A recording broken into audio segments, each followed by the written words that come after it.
Hola a todas y todos, mi nombre es Jesús Diamantino, soy profesor y director del Departamento de Expresión de la Facultad de Artes Liberales de la Universidad Adolfo Ibáñez.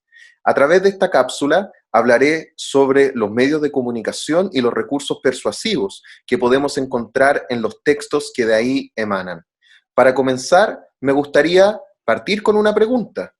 ¿Creen ustedes que la información que circula en los medios de comunicación es totalmente objetiva? ¿Qué importancia tiene la argumentación y los recursos persuasivos para la asimilación de la información? Y más importante aún, ¿cuál es el rol que jugamos nosotros como receptores ante esta información? La interacción con los medios de comunicación y, por supuesto, con los recursos persuasivos, hoy en día ha sido más fuerte que nunca, especialmente con el contexto de la pandemia. Para referirme a este tema, como les decía anteriormente, voy a centrarme en algunos puntos.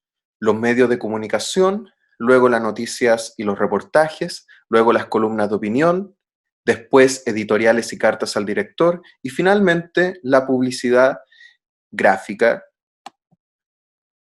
Para comenzar, quisiera señalar que con el surgimiento de la prensa escrita y su difusión progresiva durante el siglo XIX gracias a la Revolución Industrial, las personas tuvieron la oportunidad de poder tener una mayor interacción con su realidad, particularmente a través de la prensa escrita, dado que eran los canales idóneos para poder mostrar información, noticias, cosas contingentes y sucesos durante aquella época.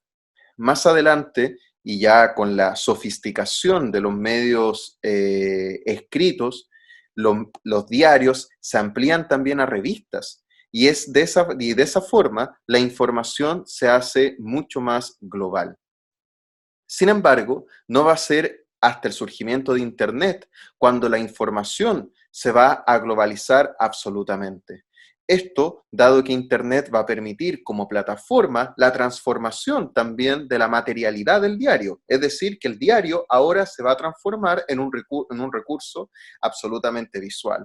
Hoy en día, por ejemplo, es muy raro ver a gente leyendo el diario o leyendo revistas, porque la mayor parte del público se ha focalizado en Internet y a la transformación de los diarios digitales.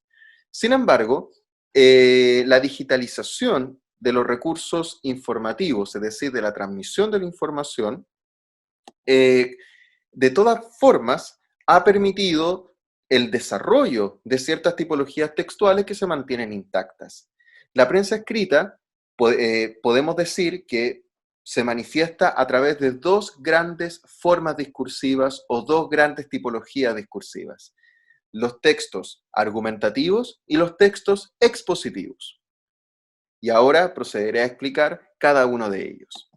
Primero, los textos expositivos son todos aquellos textos que tienen como función exponer información, mostrar información. Y esta información tiene que ser objetiva, transparente, para que los receptores y las personas que leamos esta información nos quede claro su contenido. Es por eso que los textos expositivos en general, ya sean científicos o técnicos, toman la información y la ordenan según diferentes jerarquías de ideas, desde la idea principal, por supuesto, pasando desde las ideas secundarias, terciarias, o bien a través, ¿cierto?, de una estructura inversa. Independiente de eso, en el caso de las noticias buscan informarnos respecto a situaciones, acontecimientos y sucesos contingentes que estén pasando en este mismo momento. Sin embargo, a diferencia de las noticias, nos vamos a encontrar con otro tipo de textos que son los que nos interesa para esta presentación. El primero de ellos es la columna de opinión, y aquí estamos en esta otra dimensión que ya no es expositiva, sino argumentativa. Y quizás, como algunos de ustedes saben, la argumentación se caracteriza por la presentación de un punto de vista y la defensa de ese punto de vista a través de argumentos. Por lo tanto, la objetividad no es lo que predomina en este tipo de texto a diferencia de la noticia, sino la defensa de ideas personales y subjetivas. Por lo tanto, el principal objetivo de los textos argumentativos es persuadir a los lectores o a los receptores. En el ámbito de los medios de comunicación, especialmente en la prensa, nos vamos a encontrar con la columna de opinión. Y la columna de opinión es un texto argumentativo que va a ser escrito por algún periodista de renombre o por alguna persona también de renombre público, en donde va a exponer, ¿cierto?, su punto de vista en torno a algún tema de contingencia, como es el caso de la columna de opinión de Leonidas Montes, que se titula, por ejemplo, Coronavirus y liberalismo. Es aquí, ¿cierto?, donde el autor va a exponer un punto de vista que, por cierto, no necesariamente tiene que ser el punto de vista del medio en donde está escribiendo. Y esta forma de persuasiva es también muy polémica. Sin embargo, como les decía anteriormente, no es la única que podemos ver dentro de los medios de comunicación escritos. También nos vamos a encontrar con la editorial. Pero antes de definir brevemente en qué consiste este tipo de texto, hay que señalar que la línea editorial es un elemento central en los diferentes medios de comunicación. Es decir, tanto los canales de televisión como las radios, como los medios digitales, como también, por supuesto, la prensa escrita, van a tener determinadas directrices valóricas, normativas, que van a manifestar a través de un texto que se llama la editorial. ¿Ya? Esto particularmente en la prensa escrita. La editorial es un texto que que no está firmado por ningún autor porque representaría colectivamente el pensamiento de algún diario en particular. Es decir, si cualquier tema controversial, como por ejemplo las medidas en torno a la mitigación de la pandemia, de la seguridad en torno a la pandemia, o las sanciones, ¿cierto?, para las personas que infringen, ¿cierto?, la ley en este sentido, la opinión al respecto, ¿cierto?, cada medio se la reserva a través de un texto que lo expone ante el público. Y ese texto se llama la editorial. También dentro de los textos, argumentativos, encontramos también la carta de opinión. Y las cartas de opinión son pequeños textos argumentativos de carácter democrático y colectivo. ¿Por qué razón?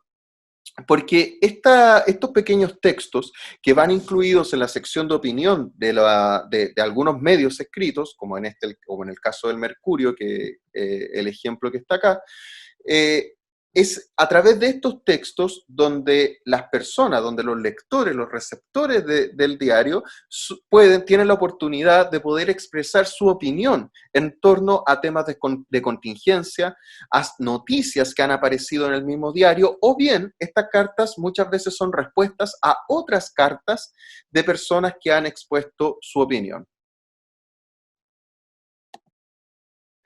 Otra forma persuasiva que nosotros nos vamos a encontrar en los medios es la publicidad. La publicidad gráfica. Si ustedes se fijan, por ejemplo, en esta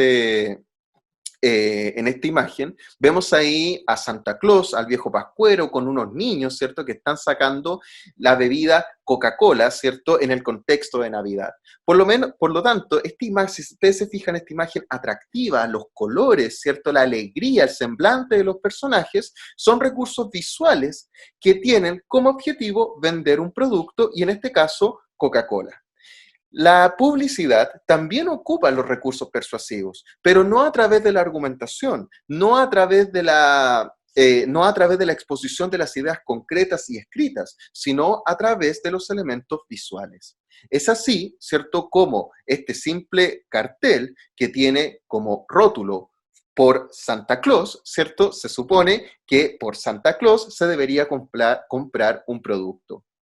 Y existen diferentes tipos de publicidad.